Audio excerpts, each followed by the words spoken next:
Yeah. You're here because you want to make some serious progress, right? Like in your career or your personal life. And you're looking to figure out how to achieve those big dramatic shifts in your results. So our guide for this deep dive, Coach Michael Burt and Dr. Price Pritchett. He's this renowned business strategist, wrote a book called U Squared, and they're basically breaking down how just trying harder isn't always the answer. They're saying a shift in mindset and your overall strategy, those could be the real keys to unlocking those quantum leaps. Yeah, what I find so interesting about Dr. Pritchett's work is that he challenges that whole misconception that success is all about just grinding it out, Yeah. He argues that we often get stuck in these ruts. We keep relying on the same old habits and strategies, and then we wonder why we aren't seeing the growth that we want. Yeah, that makes sense. Okay, so let's break this down a bit. Dr. Pritchett uses this example of the Navy SEALs 40% rule. Have you heard of that? Oh, yeah. Okay, so they say that most people, they just give up when they hit only 40% of their actual effort capacity. So that means there's this huge 60% that's completely untapped. Pretty crazy, right? It really makes you think, are we actually pushing ourselves as hard as we believe we are? That's the question, isn't it? Yeah, and how do you even know when you've hit that 40%? What are the signs that you're kind of holding back? Maybe it's that feeling of resistance or that voice in your head that's going, this is good enough. Dr. Pritchett says we need challenges, even some friction to really push past those limits we put on ourselves. Oh, I like that, friction. So it's not about just blindly pushing harder then. It's more about recognizing when we're settling and being strategic with our efforts. Coach Burt actually tells this great story about his own career. He had this breakthrough in his coaching business, and it wasn't from working more hours or anything. He actually changed his strategy. He started competing against stronger teams, which, forced him and his whole team to really step up their game. I love that story. It's so inspiring. And it illustrates what both Dr. Pritchett and Coach Burt keep saying, working smarter, not just harder. That's often the key to unlocking that significant growth. Sometimes it's not even about more effort. It's about redirecting that effort toward a more focused goal. Right. And that brings us to this idea of the aiming point, right? Yes. Dr. Pritchett, he warns about having too many options. He says it can lead to indecision and just being stuck. He's a big advocate for focusing on a single ambitious goal, something that really lights you up. It's not just any goal, though. An aiming point, this is where it gets interesting. It's something highly profitable, but also meaningful and, get this, enjoyable to pursue. Dr. Pritchett's a perfect example. His work with mergers and acquisitions, it's super complex and challenging, but it aligns with his passion and talent, and he's achieved amazing results because of that. Wow, so it's like finding that sweet spot then, where your passion and potential intersect with a real opportunity. Makes me think, what is your aiming point? Yeah. What's that goal that makes you want to jump out of bed in the morning? Have you even figured that out yet? That's a great question for everyone listening. Identifying your aiming point, that's crucial because it gives you a clear target for all your energy. If you don't have that, it's easy to get lost, to lose momentum. Dr. Pritchett talks about how people try to do too much at once and end up accomplishing very little. It's like that saying, Jack of all trades, master of none. Exactly. This reminds me of something Dr. Pritchett said about his experience conducting all those executive assessments. He found that the biggest predictor of someone's success wasn't necessarily experience or skills, but something kind of surprising. What's that? A high energy level. Right. And not just physical energy, although that's important too. It's that inner drive, that enthusiasm and passion that fuels everything you do. It's what helps you overcome those obstacles. He even brought up the dictionary definition of energy, remember? Refresh my memory. The capacity to do work. Oh, yeah. Which is so true when you think about it.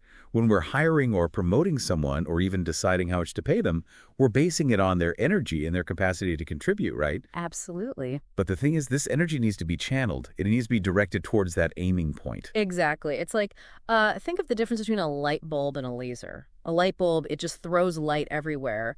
But a laser that concentrates all its energy into a powerful beam that can even cut through steel. Wow, that's a great analogy.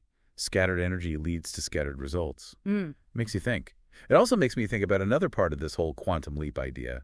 Go beyond our first-order skills. Ooh, yeah, this is where Dr. Pritchett really challenges conventional thinking. He says that while, initial success, that often depends on our primary skills and talents, but for those really big breakthroughs, those quantum leaps, we might need to tap into what he calls our second and third order talents. Okay, so what are second and third order talents exactly? These are abilities and qualities that might not be obvious right away or easy to measure, but they can be incredibly valuable if they're used correctly. It's like our hidden strengths or untapped potential that we all have. So how do we even start to figure out what those are for ourselves? That's a really good question. Dr. Pritchett doesn't really give us a formula or anything, but he encourages us to be curious about ourselves, explore our interests, experiment with new things. Coach Burt makes a great point here, too. He says that the traditional hiring process, it misses this entirely. It's so focused on quantifying skills and experience that it overlooks the potential of those untapped talents. Which is so true, and that applies to our personal development too. Are we limiting ourselves by only focusing on what we're already good at? Are we missing those hidden strengths that could open up so many possibilities? Such a good point. So everyone listening, think about that. What are your second and third order talents? How can you use those to achieve a quantum leap in your own life? It might be time for some soul searching.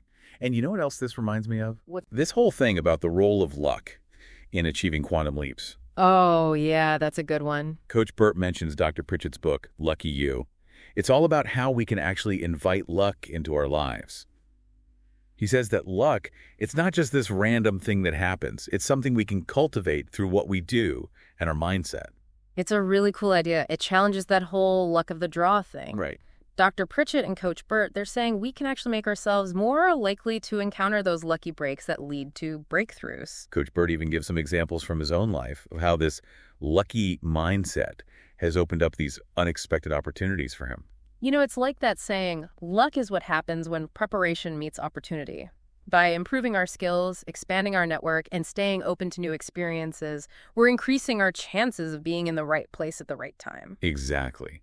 But of course, taking those leaps can be pretty scary, right? Yeah. Especially when it comes to things like changing careers or restructuring a business. Coach Burt actually brings up that fear. Oh, yeah, it's a valid fear. Change, especially big change, it can trigger all sorts of anxiety and doubt. It's like our brains are wired to look out for danger, and big decisions can feel super risky. Totally. Dr. Pritchett explains that when we face change, our brains kind of go into self-preservation mode.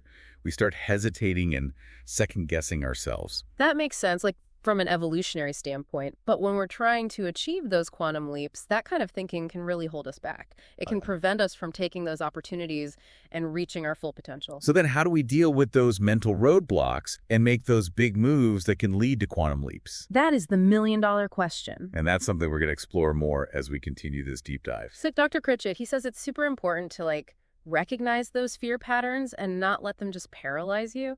Instead of getting caught up in all the what ifs and worst case scenarios, he suggests finding a wingman. Oh, wingman, I like that. Yeah, someone like a coach, mentor, or even just a really good friend, someone who can kind of help you navigate those anxieties and keep you focused on the big picture. Yeah, like having that voice in your corner. Someone who can give you some perspective, encouragement, and maybe even some tough love when you need it. Exactly. Someone who really believes in you and your vision. Someone to help you push through those moments of doubt. Dr. Pritchett also warns against over-planning when you're aiming for something really ambitious. Wait, really? Isn't planning usually a good thing? How can you achieve a quantum leap without a solid plan? It's kind of paradox, right? But he says when you're going for something groundbreaking, you usually can't predict every little thing that's going to happen. And trying to plan for every possibility can actually stifle your creativity and limit your options. So it's more about having that clear destination, that aiming point, and being flexible and resourceful along the way. Exactly. It's about embracing uncertainty, being okay with not knowing everything. Reminds me of that quote, "If a man knows not what harbor he seeks, any wind is the right wind." Ooh, I like that. Sometimes it's more about just having the guts to set sail and trusting that you'll figure things out as you go. That's so true. It kind of connects to Dr. Pritchett's advice to begin where you are with what you have. Like you don't have to wait for the perfect moment or have every little detail figured out to get started. Totally. Taking action often leads to more clarity and momentum. When you take those first steps, you start gaining insights and attracting the resources you need to keep moving. That really resonates with me. I tend to get stuck in the planning phase sometimes. I want to make the perfect plan before I do anything. But Dr. Pritchett's approach, it feels so much more empowering. It is. It's about taking charge and making things happen, even if you don't have all the answers right away. He even has this simple but effective strategy for overcoming that inertia. What's that? Write down like 3 to 5 things you could do right now to get closer to your goal, and then just do them. It makes me think about the different mindsets we've been talking about. Dr. Pritchett and Coach Burt, they talk about the difference between people who play to win and those who play not to lose. Oh, yeah, that's a big one. People who play to win, they're drawn to those ambitious goals. They're willing to take risks to achieve them. They see failure as a learning experience, a stepping stone to success. And those who play not to lose, they might be more cautious, less likely to leave their comfort zone. Right, they might prioritize stability and security over growth and taking chances. It's not that one mindset is better or worse, but it's important to be aware of our own tendencies and how they might be affecting what we do. If we're always focused on avoiding losses, we might miss out on those opportunities for big wins. That's a really good point. It brings us back to how important mindset is. Dr. Pritchett and Coach Burt, they really emphasize that throughout their conversation.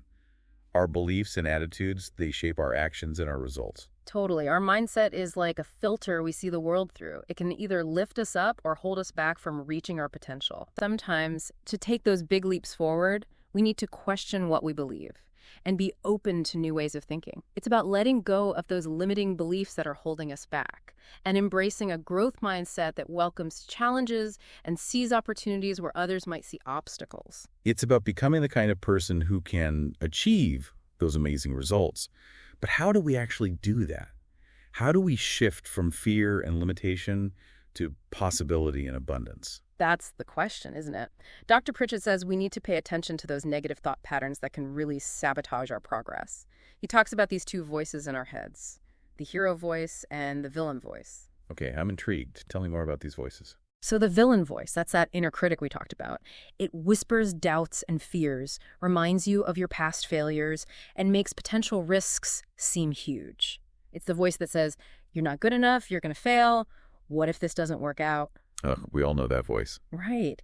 And Dr. Pritchett points out that we naturally tend to focus more on losses than gains, so that villain voice can really take over if we're not careful.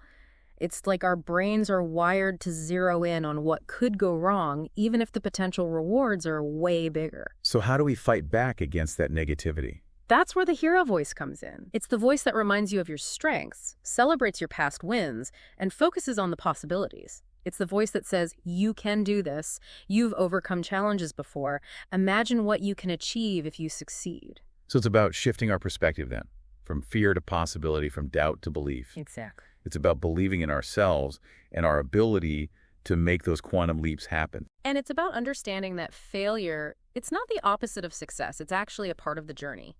There's that Chinese proverb, failure is the mother of success. That's so true. We learn and grow from those setbacks. Often the most valuable lessons come from those times when things didn't go as planned. So instead of being afraid of failure, we can see it as a chance to learn. Exactly.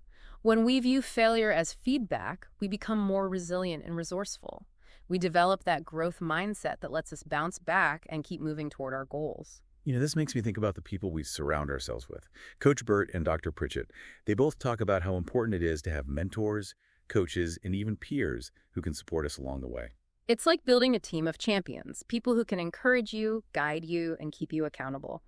People who believe in your vision and want to see you reach your full potential. Yeah, it's about creating that environment where you feel supported and inspired to take those leaps. Having that network can make a huge difference when you're facing challenges or feeling discouraged. It really does seem like having those people around is key, like building that support system when you're going for a quantum leap. But I'm curious, how does this tie back to that idea of the grind mentality versus this quantum leap thinking? Right, good question. What Dr. Pritchett's saying is that even with the best support system, just grinding away might not get you those big results. It's about working smarter, not necessarily harder, remember. It's about taking a step back and really looking at what you're doing, identifying your aiming point, and then making sure your actions and energy are all lined up with that goal. So it's not like we're saying throw hard work out the window. It's more about being really intentional with our effort, having that clear vision, a good strategy, and the guts to break away from those old habits that might be holding us back. Exactly. And that actually brings us to another thing Dr. Pritchett talks about.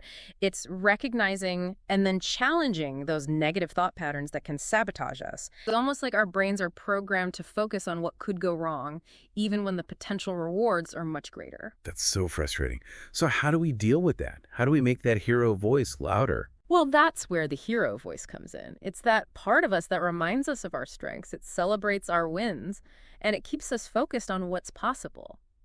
It's the voice that says, you got this, you faced tough stuff before, and imagine what you can do if you succeed.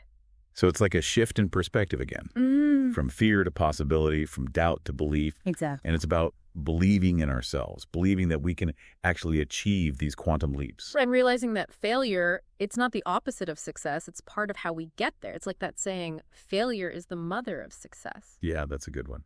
It's true, though, we learn so much from those setbacks. Sometimes the best lessons come from those times when things don't go according to plan. Totally. So instead of being scared of failure, we can look at it as an opportunity to learn and grow. Right. When we see failure as feedback, we become more resilient, Right? more resourceful. Yeah. And we develop that growth mindset that helps us bounce back from tough times and keep going. And I think that's where having that support network comes in again, like those mentors and coaches and friends we were talking about. They can give us that extra boost when we need it. For sure. Those people who believe in us and our vision can make all the difference. They can offer a different perspective, help us stay on track, and encourage us to keep pushing forward. So then he talks about ditching what he calls the 5 C's. 5 C's. Complaining, criticizing, concern, Okay. which he means as worry, Got it. commiserating, and catastrophizing. It's a lot of C's. It is. Okay. And these are like energy drains, right? Keeping us stuck in negativity. Yeah, it's like trying to run a race with a backpack full of rocks. Yes. Like you're putting in the effort, but You're weighed down. it weighed down. Exactly. Yeah. So Pritchett challenges us to become aware of these 5 C's in our lives Okay. and make a conscious effort to cut them out.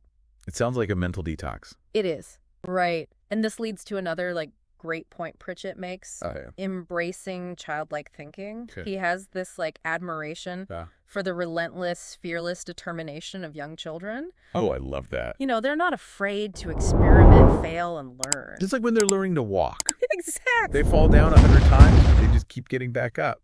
There's no fear of failure. It's just pure determination. It's pure determination. And Pritchett wants us to recapture that spirit, Yeah. to rediscover that sense of naive ambition and willingness to try new things. Yes. Even if we might mess up along the way. It's like giving ourselves permission to be explorers again Totally. and not letting fear hold us back. Yes. And this connects to another crucial aspect of achieving quantum leaps. Okay. Falling in love with your goals. Okay. And he doesn't just mean having a goal, Right. but feeling a deep emotional connection to it. It's like the difference between Right. going for a jog because you know it's good for you Yeah, and training for a marathon because you're passionate about running. exactly. One will always give you that extra push. One has that fire behind it. Yes. He believes that passion and genuine caring are what fuel resilience Okay. when we inevitably hit those bumps in the road. Yeah. Bumps in the road are going to happen.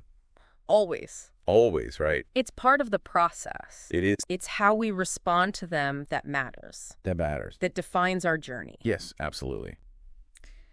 Okay, so we're passionate. We've ditched the negativity. We're thinking like kids again. Right. This is starting to feel exciting. Yeah. But does all this mean we don't have to work hard?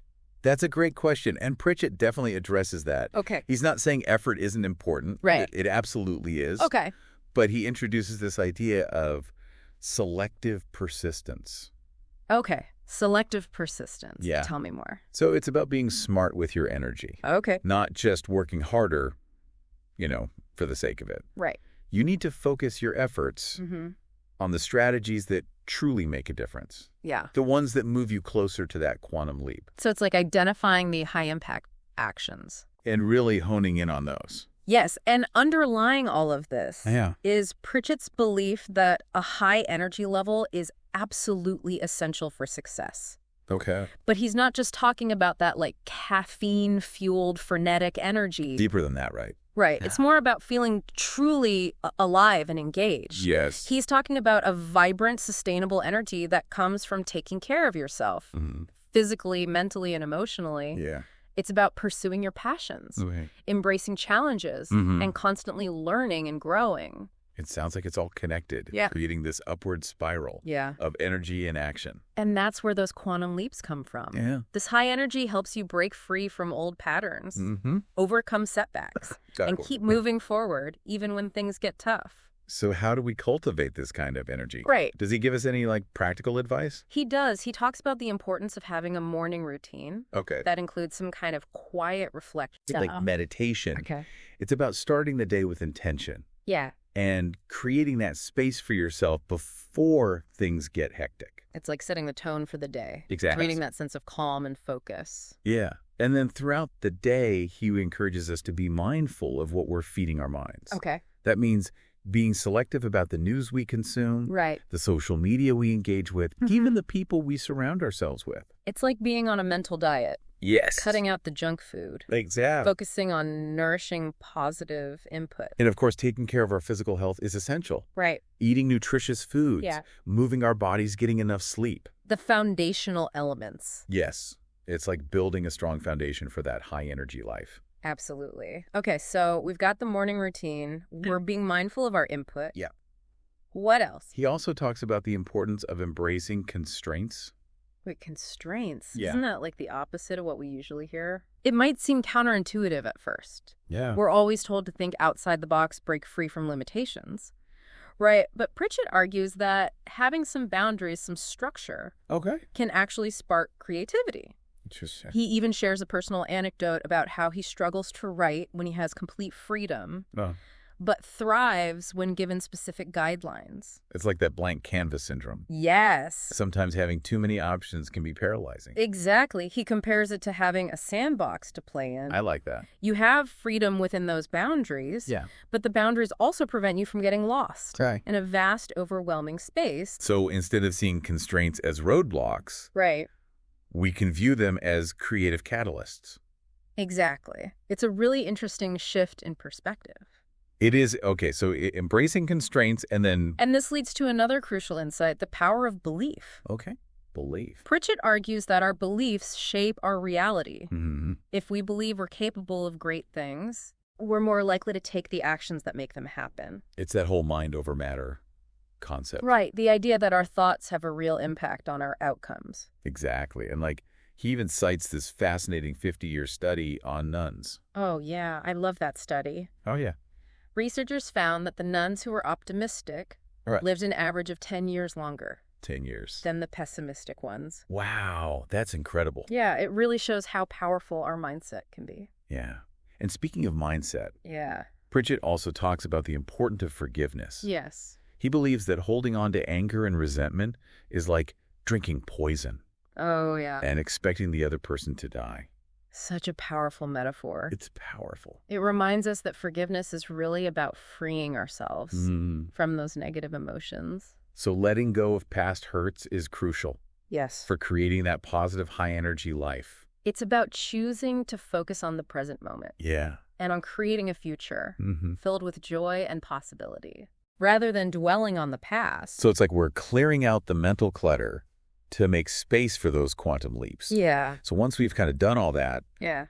how do we actually start identifying Right. the leaps we want to make? So Pritchett doesn't give like a specific formula or anything, Right. but he does highlight the importance of aligning your goals with your values. Okay. It's about finding that intersection between Okay. what you're passionate about Yeah. and what you believe is truly important. So it's not just about achieving success for success's sake, Right. but about making a meaningful contribution. Exactly. And that leads us to one of the most inspiring things Pritchett shares in this interview. Okay.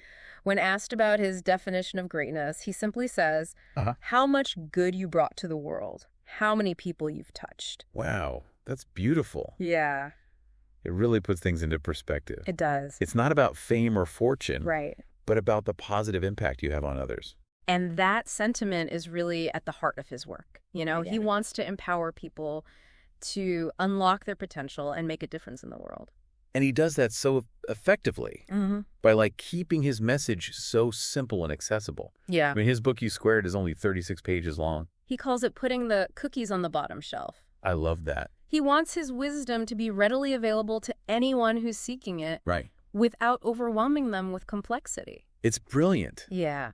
He's distilling these powerful ideas down to their essence. Yeah.